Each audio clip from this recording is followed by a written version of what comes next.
Sziasztok! Én Renato vagyok, ez a videó pedig a Google Pixel 8-ról fog szólni. Korábban már mutattam róla egy hands-on videót, most elkészült a teljes teszt. Kezdjünk is bele!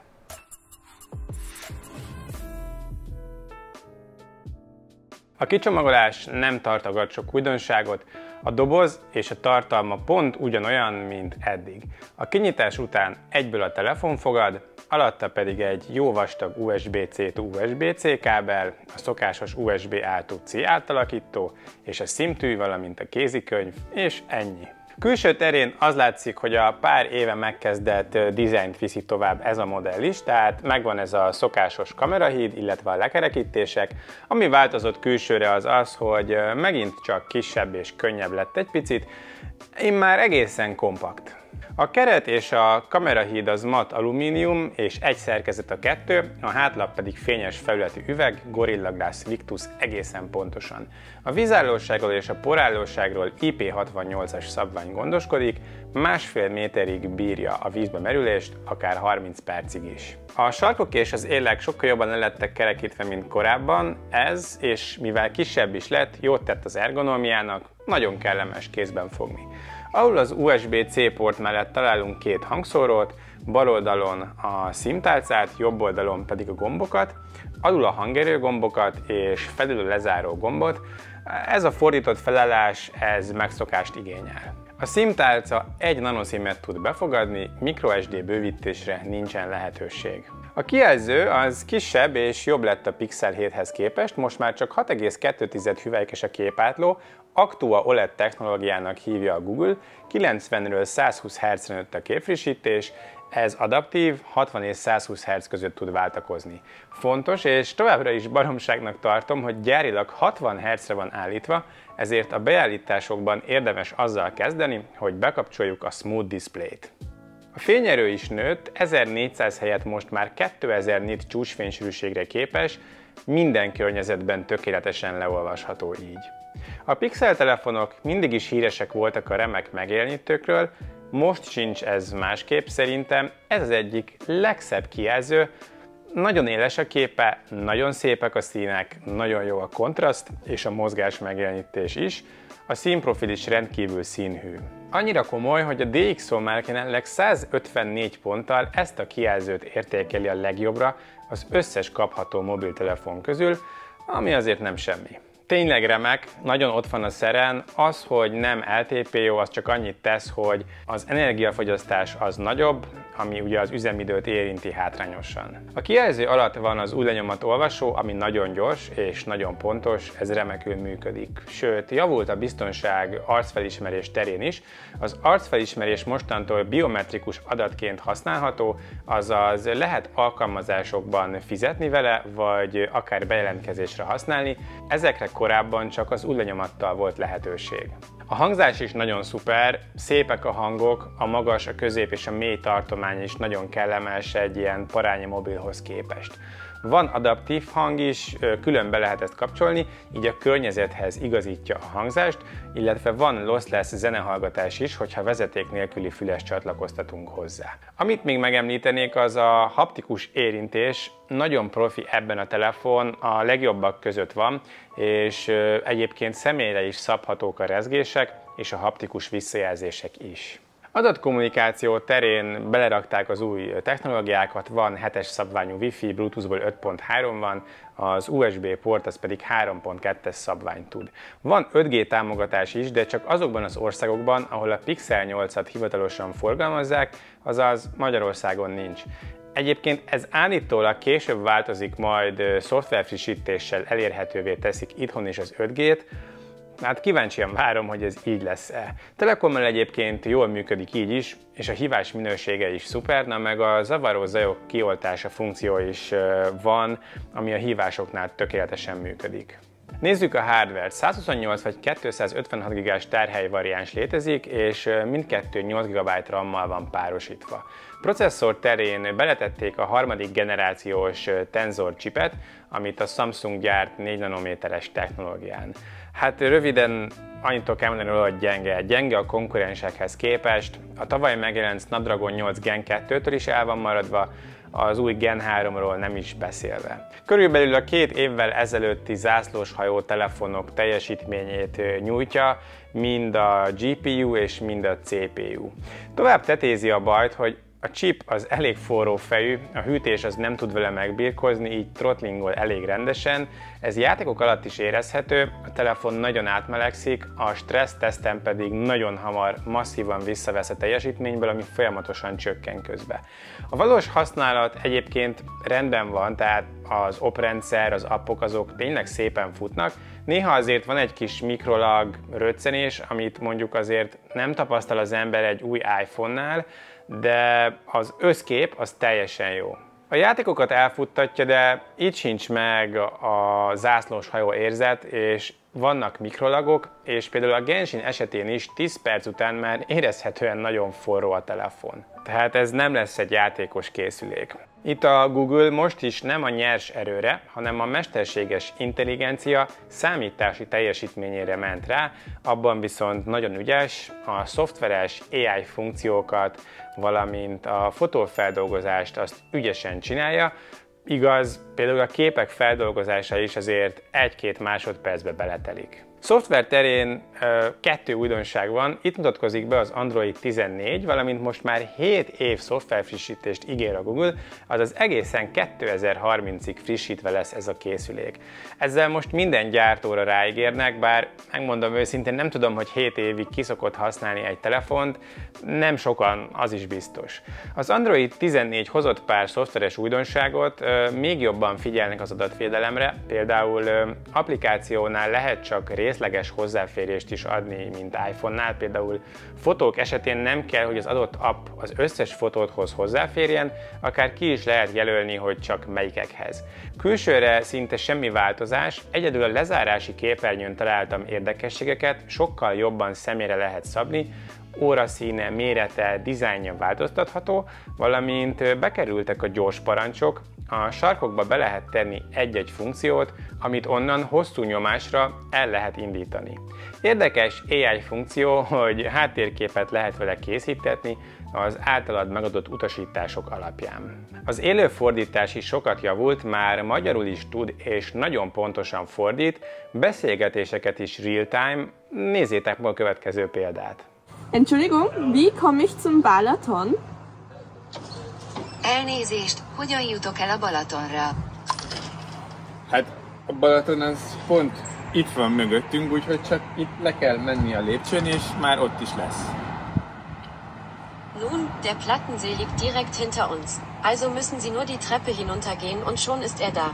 Mindezt az AI asszisztens vezényli le, de az alkalmazásokból is egyből tud fordítani, na meg leiratozni, akár a videókat is. Van egy csomó képjavítási lehetőség, mágikus fotószerkesztő, kijavít az AI segítségével például egy csukott szemet, így, de egy rakat egyéb funkcióra is képes, mondjuk egy borongós napon lőtt fotóból verőfényes napsütést és kék eget is tud csinálni, egészen ügyesen. Tényleg nagyon sok minden van, érdemes a Google oldalán tájékozódni erről, vagy a telefonba épített Pixel tippek, trükkök funkció segítségével, ott leírja a legtöbb érdekes feature-t és azok használatát. A szoftver jó, nagyon ügyes, néha egy picit megröccen, nem tudom, hogy ez szoftveres optimalizálási hiba, vagy esetleg a hardware nem elég erős neki, de 99%-ban tökéletesen működik. Üzemidő terén kicsit nagyobb aksit kapunk, mint tavaly, de az üzemidőben ez nem látszik meg, körülbelül pontosan ugyanazt tudja. Én úgy tapasztaltam, hogy ilyen napi 5, nagyon max 6 óra kijelzőidőt tud hozni. A PC Max szabványos üzemidő tesztemen 14 óra 1 percet ért el, ami egy fél órával gyengébb is, mint a Pixel 7-nél volt. A töltés most 27 wattos, egy hangyányit gyorsult a töltési idő, 1 óra 40 perc helyett most már 1 óra 20 perc, amivel hát még mindig a lassabbak között van. Van 18 wattos vezeték nélküli töltés, valamint visszatöltést is tud. Kamerás téren van némi változás, a fő szenzor ugyanaz az 50 megapixeles, mint tavaly, csak a rekesz értéke változott, most már f/1.7-es. Van egyébként lézeres autofókusza is. Az ultraszéles az rengeteget fejlődött, ugyanis a tavalyi 7 Pro egységét kapta meg. Ez azt jelenti, hogy ennek is van autofókusza, így makrozásra is használható a telefon.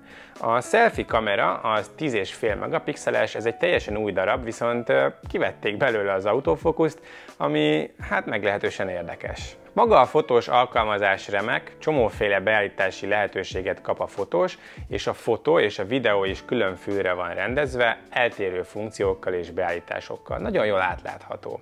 Van P3 színskálában is lehetőség fotózni, ami egy komoly plusz. Az elsődleges kamera felvételei alapvetően remek minőségűek. Ha tájat vagy épületet fotózunk, nagyon szépek a színek, jó az élesség, jó a dinamika, a kontraszt, minden, elsőrangúak a fotók.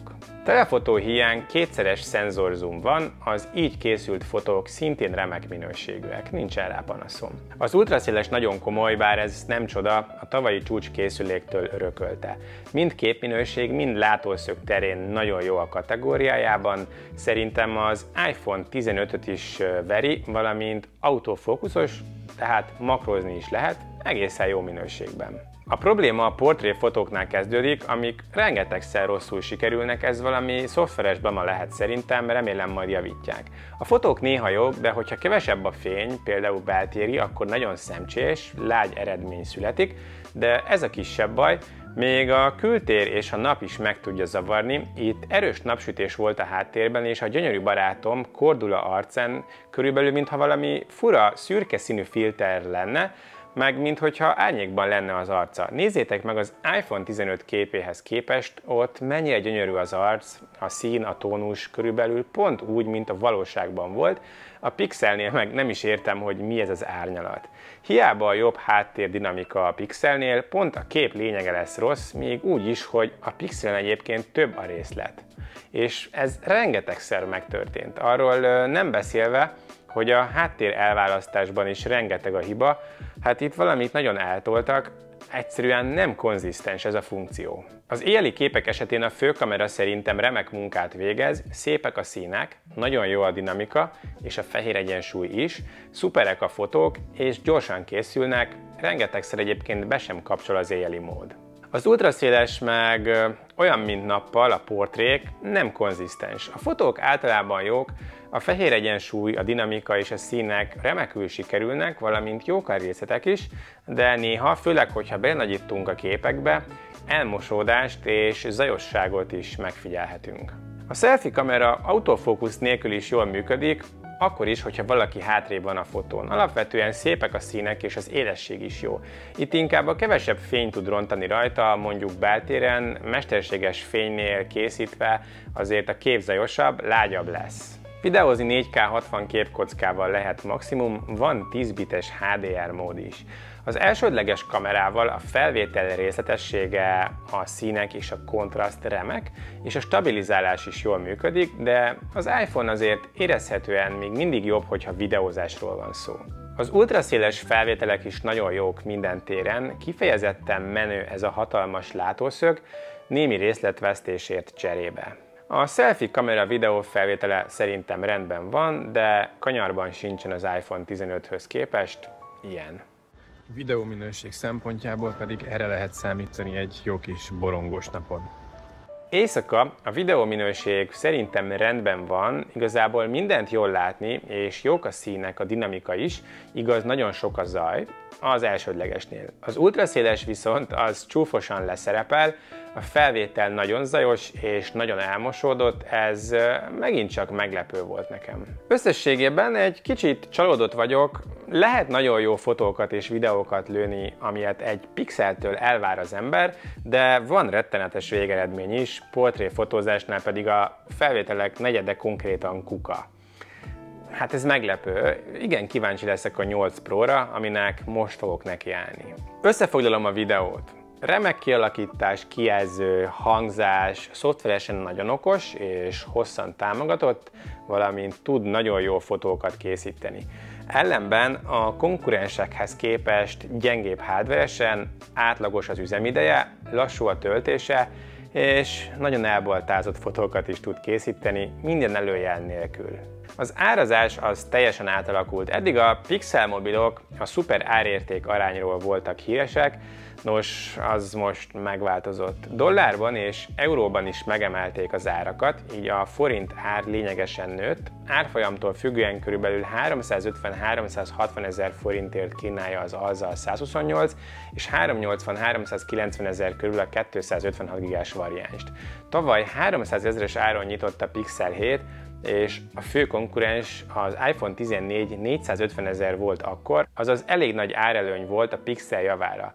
Most viszont ugyanennyiért van az S23, ami erősebb is, és a kamerákkal sem voltak ilyen furcsaságai, valamint körülbelül 40-50 ezerrel drágább az iPhone 15, ami azért szinte minden téren többet tud, a kijelzőt leszámítva. Én, hogyha Pixelt akarnék venni, akkor a 7 vagy a 7 Pro-ban gondolkoznék jelenleg. Azok eszméletlen jó árértékarányt képviselnek, ezt viszont most nem tudom nektek jó szívvel ajánlani. Ti mit gondoltok róla? Vennétek Pixel 8-at?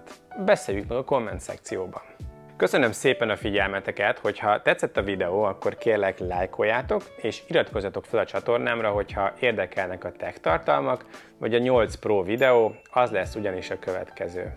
Legyen szép a napotok, sziasztok!